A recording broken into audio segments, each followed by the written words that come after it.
Halo investor dan pedagang yang terhormat. Proyek bersamamu Sistem Guru Markets. Kita mulai dengan informasi umum tentang perusahaan. Sedikit lebih jauh, kita akan mempelajari setiap parameter lebih detail. Jika perlu, Anda dapat menjeda video tersebut. Anda dapat mempelajari semua indikator perusahaan yang diteliti dengan lebih cermat. Sekarang kami akan membandingkan indikator utama perusahaan dengan Anda Upstart Holdings Inc., ticker UPST. Ulasan ini dibuat menggunakan data terkini per 3 April 2025. Menurut klasifikasi Guru Markets, perusahaan Upstart Holdings Inc. termasuk dalam subkategori Loans. 66 organisasi berpartisipasi dalam analisis, ini sangat representatif. Cari tabel pesanan di akhir video. Hasil bagi perusahaan yang bersangkutan, minus 7,5 dari 10 poin.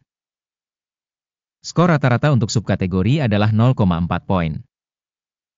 Jika Anda melihat secara luas, di seluruh pasar saham A secara keseluruhan. Kita lihat saja, skor rata-rata untuk seluruh pasar saham secara keseluruhan adalah 1,9 poin. Dengan skor minus 7,5 poin bagi perusahaan Upstart Holdings Inc. Membandingkan dinamika harga saham perusahaan Upstart Holdings Inc. dan saham subkategori. Kita akan melihatnya selama 12 bulan terakhir saham Upstart Holdings Inc. menunjukkan perubahan sebesar 80,2%. Sebanyak 32,1% menentang perubahan harga pada subkategori tersebut. Ini tidak secara jelas menunjukkan apapun, tetapi fakta ini perlu diperhatikan.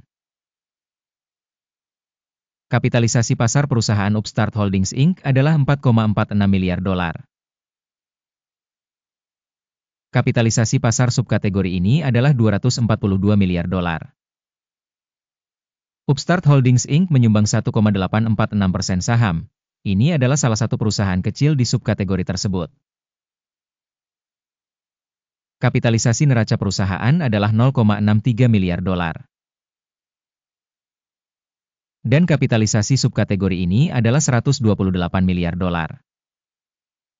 Upstart Holdings Inc. menyumbang porsi sebesar 0,488%. Setelah dilakukan perbandingan nilai tukar saham dan nilai bukunya, kita dapat melihat sebagai berikut.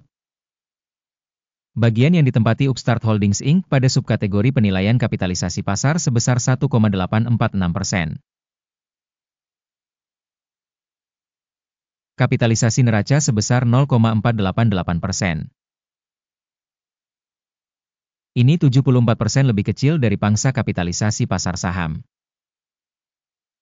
Penilaian pangsa pasar dan nilai buku organisasi dalam subkategori buruk, minus 1 poin. Kewajiban utang perusahaan berjumlah 1,52 miliar dolar. Liabilitas keuangan terhadap nilai buku sebesar 241,3% modal. Berdampak pada tingkat utang perusahaan, sangat buruk, minus 2 poin. Keseimbangan nilai pasar perusahaan terhadap keuntungan adalah 0. Sedangkan rata-rata pada subkategori adalah 19,1, lebih buruk dari rata-rata pada subkategori. Penilaian rasio harga saham terhadap laba dibandingkan dengan perusahaan pada subkategori, sangat buruk, minus 2 poin. Keuntungan selama 12 bulan terakhir adalah minus 128 juta dolar. Proyeksi pendapatan untuk 12 bulan ke depan tidak diketahui. Dan ini berdampak negatif bagi perusahaan. Penilaian indikator laba masa depan yang diharapkan dibandingkan dengan subkategori, baik, 1 poin. Rasio nilai terhadap pendapatan perusahaan adalah 7. Rata-rata subkategori adalah 1,7, yaitu 312% lebih tinggi dibandingkan subkategori. Penilaian harga pasar perusahaan terhadap pendapatannya dibandingkan dengan indikator pada subkategori, buruk, minus 1 poin. Pendapatan selama 12 bulan terakhir adalah 640 juta dolar. Pendapatan masa depan untuk 12 bulan ke depan tidak diketahui. yang sangat buruk bagi prospek perusahaan. Penilaian indikator penjualan masa depan yang diharapkan dibandingkan dengan indikator subkategori, buruk, minus 1 poin. Marine penjualannya minus 20,2% dengan rata-rata subkategori 8,9%. Selisih rata-rata subkategori dengan kinerja perusahaan adalah sebesar 29,1%. Penilaian Marine penjualan dibandingkan dengan indikator subkategori, lumayan, minus 0,5 poin.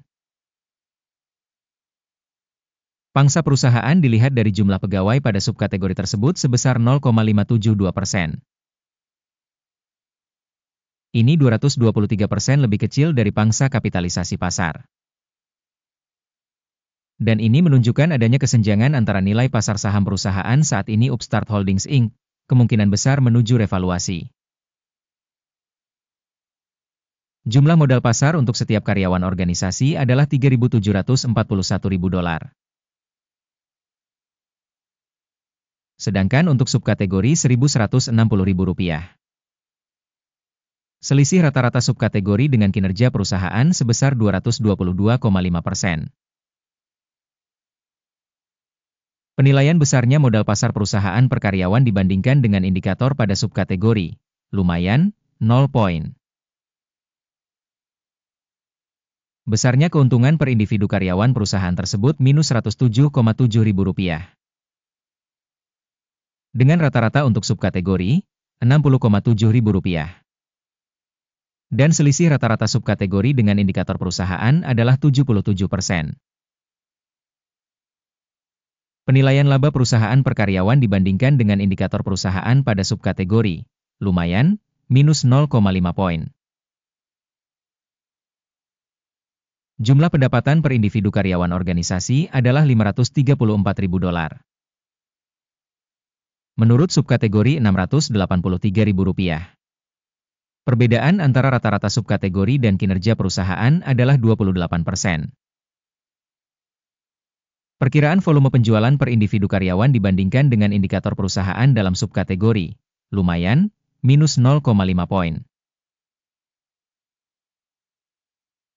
Volume transaksi penjualan mencapai 22,5%, dengan rata-rata subkategori 7,3%.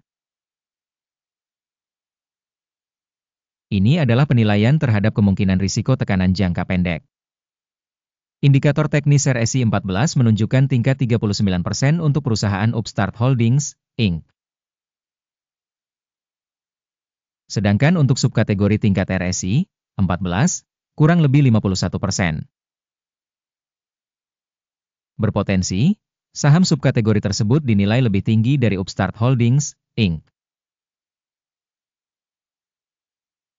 Harga saham perusahaan saat ini adalah sekitar $47,64. Perkiraan harga konsensus untuk saham perusahaan adalah sekitar $76,44.